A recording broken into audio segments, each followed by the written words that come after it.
Praise the Lord. இன்றைக்கு daily dose of divine சேனல்ல 1 கொரிந்தியர் 2ஆம் அதிகாரம் மற்றும் சங்கீதம் 128ஆம் அதிகாரமும் வாசிக்க கேட்போம். கர்த்தாவே, உம்முடைய வேதத்தில் உள்ள அதிசயங்களை பார்க்கும்படிக்கு எங்கள் இருதயத்தின் கண்களை திறந்தருளும் சுவாமி. ஆமேன். 1 கொரிந்தியர் 2ஆம் அதிகாரம். சகோதரரே, நான் உங்களிடத்தில் வந்தபோது தேவனை பற்றிய சாட்சியை சிறந்த வசனிப்போடாவது ஞானத்தோடாவது அறிவிக்கிறவனாக வரவில்லை.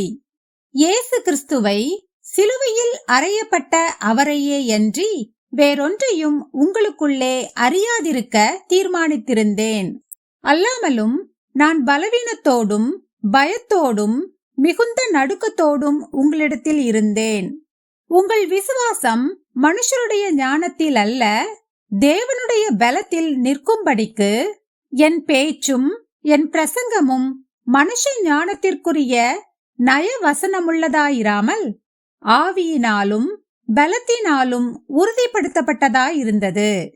அப்படி இருந்தும் தேறினவர்களுக்குள்ளே ஞானத்தை பேசுகிறோம், இப்பிரபஞ்சத்தின் ஞானத்தை அல்ல, அழிந்து போகிறவர்களாகிய இப்பிரபஞ்சத்தின் பிரபுக்களுடைய ஞானத்தையும் அல்ல. உலக தோற்றத்திற்கு முன்னே தேவன் நம்முடைய மகிமைக்காக ஏற்படுத்தினதும் மறைக்கப்பட்டதுமாயிருந்த இரகசியமான தேவ ஞானத்தையே பேசுகிறோம். அதை இப்பிரபஞ்சத்து பிரபுக்களில் ஒருவனும் அறியவில்லை. அறிந்தார்களானால் மகிமையின் கர்த்தரை அவர்கள் சிலுவையில் அறைய மாட்டார்களே.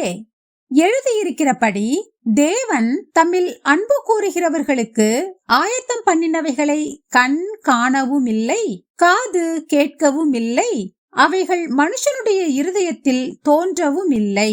நமக்கோ தேவன் அவைகளை தமது ஆவியினாலே வெளிப்படுத்தினார். அந்த ஆவியானவர் எல்லாவற்றையும் தேவனுடைய ஆழங்களையும் ஆராய்ந்திருக்கிறார். மனுஷனிலுள்ள ஆவியே அன்றி மனுஷரில் எவன் மனுஷனுக்குரியவைகளை அறிவான்?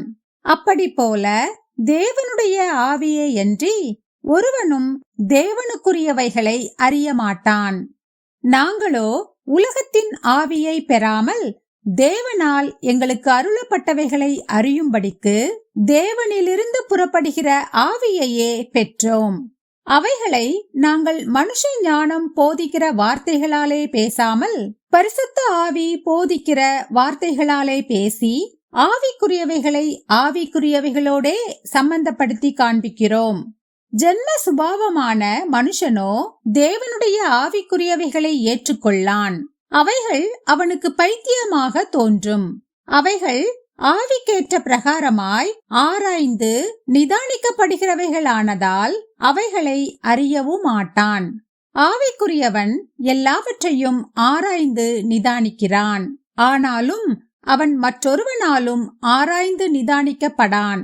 கர்த்தருக்கு போதிக்கத்தக்கதாக அவருடைய சிந்தையை அறிந்தவன் யார்? எங்களுக்கோ கிறிஸ்துவின் சிந்தை உண்டாயிருக்கிறது. சங்கீதம் 128ஆம் அதிகாரம்.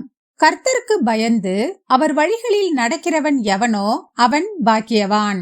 உன் கைகளின் பிரயாசத்தை நீ சாப்பிடுவாய், உனக்கு பாக்கியமும் நன்மையும் உண்டாயிருக்கும். உன் மனைவி உன் வீட்டோரங்களில் கனிதரும் திராட்சை கொடியைப் போல் இருப்பாள். உன் பிள்ளைகள் உன் பந்தியை சுற்றிலும் ஒலிவ மரக்கன்றுகளைப் போல் இருப்பார்கள். இதோ, கர்த்தருக்கு பயப்படுகிற மனுஷன் இவ்விதமாய் ஆசீர்வதிக்கப்படுவான். கர்த்தர் சீயோனிலிருந்து உன்னை ஆசீர்வதிப்பார். நீ ஜீவனுள்ள நாளெல்லாம் எருசலேமின் வாழ்வை காண்பாய். நீ உன் பிள்ளைகளின் பிள்ளைகளையும் இஸ்ரவேலுக்கு உண்டாகும் சமாதானத்தையும் காண்பாய். ஆமேன். நாம் ஜெபிப்போம். அன்பின் பரலோக பிதாவே, இந்த அருமையான காலை வேளையை தந்ததற்காக உமக்கு கொடானு கொடி நன்றி ஏசப்பா. எங்களுடைய ஆயுசு நாட்களில் ஒரு நாளை கூட்டிச் சேர்த்த தயவுக்காக உமக்கு நன்றி ஏசப்பா. இன்றைக்கு நாங்கள் வாசிக்க கேட்ட சங்கீதத்தில் கர்த்தருக்கு பயந்து அவர் வழிகளில் நடக்கிறவன் எவனோ அவன் பாக்கியவான் என்று சொல்லி அவனுக்கு கிடைக்கும் ஆசீர்வாதங்கள் எல்லாவற்றையும் நீர் சொன்னீரப்பா. அந்த ஆசீர்வாதத்தை நாங்கள் பெற்றுக்கொள்ள நாங்களும் உமக்கு பயந்து உமது வழிகளில் நடக்கிறவர்களாக நாங்கள் மாற வேண்டும் அப்பா. தினமும் உம்முடைய வேதத்தை வாசித்து உம்மை நோக்கி ஜெபம் பண்ணி உமக்கு பிரியமான வழிகளில் நடக்க எங்களுக்கு கிருபை கொடுத்துருளுங்க. எல்லா காரியங்களையும் நீங்க ஆசீர்வதிங்க, காத்துக்கொள்ளுங்க, பலப்படுத்துங்க. இயேசு கிறிஸ்தன் மூலமாக ஜெபம் கேளும் எங்கள் ஜீவனுள்ள நல்ல பிதாவே, ஆமேன். என் ஆத்துமாவே கர்த்தரை ஸ்தோத்தரி, என் முழு உள்ளமே அவருடைய பரிசுத்த நாமத்தை ஸ்தோத்தரி.